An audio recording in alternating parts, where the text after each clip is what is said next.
Today, for our final word, we have asked several of our 2022 Burroughs Wellcome Fund Regional Teachers of the Year what they would like you all to know about public education and being an educator.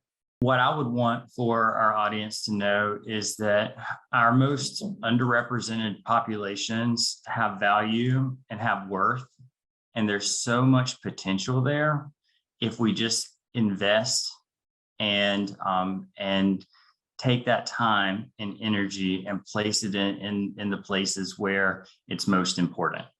And I feel that those populations together have a value that has really not been, we haven't had the ability or the drive beyond just us wanting to do better. We haven't had the structures in place for us to be able to do better in every situation. And so I think that our kids have a lot to offer, and I would like to see them have the ability to be themselves and to know that that's amazing. There's room for duality. I'm going to quote Dr. Graham again, and I'm going to say that the issues that the general public are seeing with public education are systemic and structural.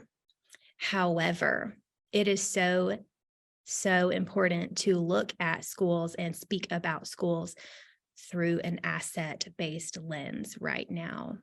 Otherwise, this issue of retaining teachers and recruiting teachers is not going to get better. It's something that a lot of people in the general public that maybe don't know a teacher as an adult, of course we all knew teachers as children, but as an adult, maybe don't know just how much time teachers put in behind the scenes. You mentioned earlier, a lot of teachers putting in 60 hours. I remember some years, especially when I was starting out teaching, I was putting 80, 90, 95 hours in, including days on the weekends. I just wish that people would appreciate how much teachers do behind the scenes that they and the students never get to see. And I think that plays into something that's been on my mind recently, which is that right during and immediately following COVID, people had just such a huge appreciation, not only for teachers, but administrators, support staff, cafeteria staff, because we realized how fundamental schools were to the functioning of our entire society. And I would love for us to get to a place where we feel that appreciation and see those connections and the sacrifice of every member of our school teams every single day. It's important that people know that we don't want to work in isolation. We want every stakeholder to be involved. We want our leadership to support what's happening in the classroom. We want families to be aware of what we're teaching, how we're teaching it, how they can help at home. Stakeholders in the community, we benefit so greatly from not just donations, but people that are professionals coming in and teaching our kids their skill set.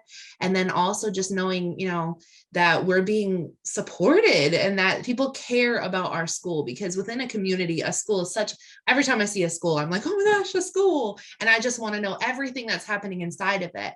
And if everyone would drive by a school and think the same thing, then imagine like the positive emphasis that could be placed on a school and on educators.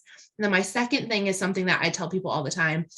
Teachers and educators are human beings too. So it is so hard because we are expected, to put our grief aside, to put our personal feelings aside, to put our struggles, our bad mornings, our car not starting, whatever it is, we put it aside.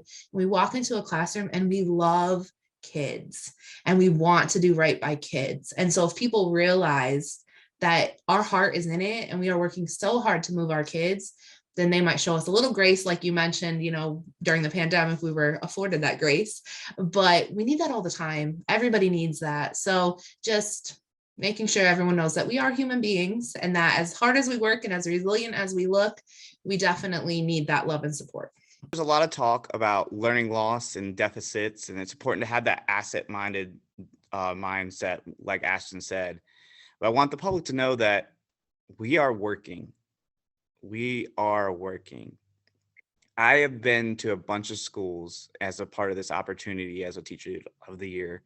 And every school I go in, teachers are working so hard. I'm here at school right now, and I am not the last car in the parking lot. And that is not something that's unique to my school. So trust us, work with us. Let's be partners in the educational process, and let's do what's best for kids. I want the public to know that everything we do has everything to do with the children. Has nothing to do with us, or anything has to do with us. It's about your kids. And we're working extra hours. We're spending less time with our families. We're making huge sacrifices because we care about your kid. Because we think about your kids on the weekends. We think about what will happen to your kids. We're writing them college. I wrote 30 college admission letters this year, and I don't even have classes this year. We're writing them these letters. We want them to succeed. And everything that we do as professionals is in the hope that we're leading them towards a path where they can find the success that they want. We want them to actualize their potential. And so we're working for your kids.